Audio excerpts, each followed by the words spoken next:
JP news.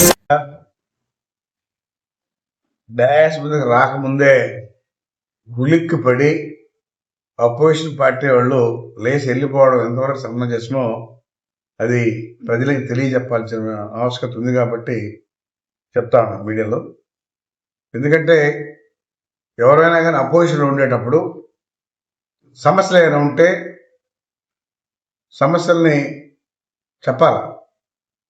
మేము కూడా గత ప్రభుత్వంలో అపోజిషన్లో ఉన్న అసెంబ్లీలో ఏవైతే తప్పులు జరుగుతున్నాయో ఆ తప్పులు ఎత్తి చూపించాం, అడగాలి.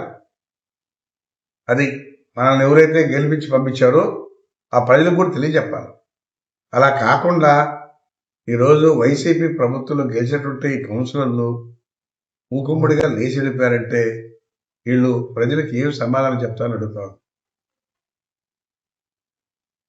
మరి ఎప్పుడైతే ఒక ప్రజాప్రతినిధిగా నేను కూడా ఒక శాసనసభ్యునిగా వచ్చాను, ఏదైనా ఉంటే సమస్యలు చెప్పాలి.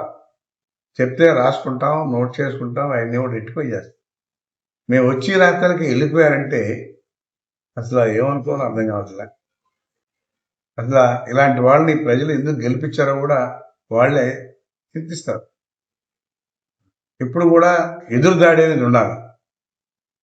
తప్పులు చేస్తుంటే ఏళ్ళు చూపించడం, ఏదైనా సమస్య ఉంటే చెప్పడం, ఇది చేయాలని చెప్పడం చేసుకోవాలి. కానీ ఇది మంచి పద్ధతి కాదు. మరి వాళ్ళ రాజకీయ నాయకులు నేర్పిస్తారేమో తెలియడం లేదు. ఇది జగన్మోహన్ ఉండే అలవాటు అన్నమాట. ఆయన కూడా అసెంబ్లీ జరుగుతుంటే రాడు, బయట ప్రెస్ మీట్లు పెట్టుకుంటాడు. అదే వీళ్ళు కూడా ఫాలో అవుతున్నట్టే నాకు అర్థం అవుతాను. ఎందుకంటే మన నాయకుడు ఉన్నాడు కదా, మనం కూడా ఎందుకు ఉండాలా అని వెళ్ళిపోయినట్టు చూడబోతే అది మంచి పద్ధతి కాదు. ఎప్పుడు కూడా తెలియజెప్పాలి. ప్రజలకు కూడా తెలుస్తుంది తప్పులు ఉన్నాయా, ఏం చేస్తున్నారు. లేదు అపోజిషన్ ఉండేవాళ్ళు సమస్యల గురించి అడిగారు అని చెప్పుకుంటారు. అట్లా కాకుండా రాగానే వీళ్ళు లేచి వెళ్ళిపోవడం అనేది మంచి పద్ధతి కాదు. మీకు రాజకీయం తెలియదేమో, నేర్చుకోండి. ఎప్పుడు కూడా అపోజిషన్లో ఉండేటప్పుడు సమస్యల్ని ఏలెత్తి చూపించాల్సిన బాధ్యత మీ మీద ఉంది, పాలపక్షం కాదు. ఏదైనా అభివృద్ధి చేయాలంటే కూడా అభివృద్ధి గురించి చెప్తే కూడా తీసుకొని అభివృద్ధి చేస్తారు. అరే అపోజిషన్ చెప్పారు, ఈ సమస్యలు కూడా మనం పరిష్కారం చేయాలి అని చెప్పి అధికారులు చెప్తారు, ఇన్స్ట్రక్షన్ ఇస్తారు, చేయిస్తారు. మీరు చేయలేకపోయినా కానీ మీరు చెప్తే చేయిస్తాం. అట్లా కాకుండా వీళ్ళు వెళ్ళిపోయారంటే వీళ్ళు ప్రజలకు ఏమి సమాధానం చెప్పాలో అది వాళ్ళ విజ్ఞప్తికి వదిలేస్తున్నాను. ఇది ప్రజలు కూడా ఎవరైతే గెలిపించారో గతంలో మున్సిపాలిటీలో వాళ్ళందరూ కూడా ఒకసారి గుర్తుపెట్టుకోవాలి. ఇలాంటి వాళ్ళని మనం గెలిపించామా అనేది వాళ్ళకు కూడా బాధ కలుగుతుంది. ఇలాంటి వాళ్ళు గెలిపించేది ఎందుకు? ఏదైనా సమస్యలు ఉంటే ప్రభుత్వ దృష్టిలో పెట్టాలా, ఏదైతే చూపియాలా, అడగా. అలా కాకుండా వెళ్ళిపోయారంటే ఎవరి మీద అది వెళ్ళిపోయినట్టుది.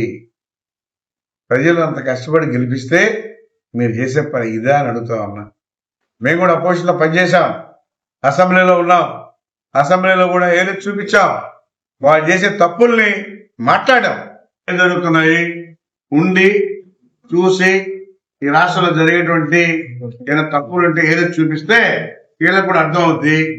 వీళ్ళ నాయకుడే ఉన్నాడు, అసెంబ్లీకి రాడు, వచ్చినా అట్లాంటి గుద్దు మోపుతాడు, పరిశ్రమలో ఉండు, కడుపు కట్టాడు, కళ్ళు చూసినట్టు ఉన్నాడు, అంతే. ఇది కూడా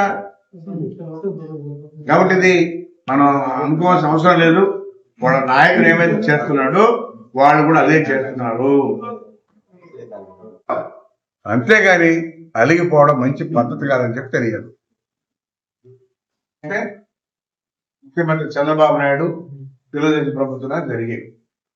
లేకపోతే 5 సంవత్సరాలు ఎట్లా కట్టడం మట్టే లేదు, అభివృద్ధి అనేది లేదు, అన్ని గుంటలే చూశారు. అందరూ చేస్తున్నాం.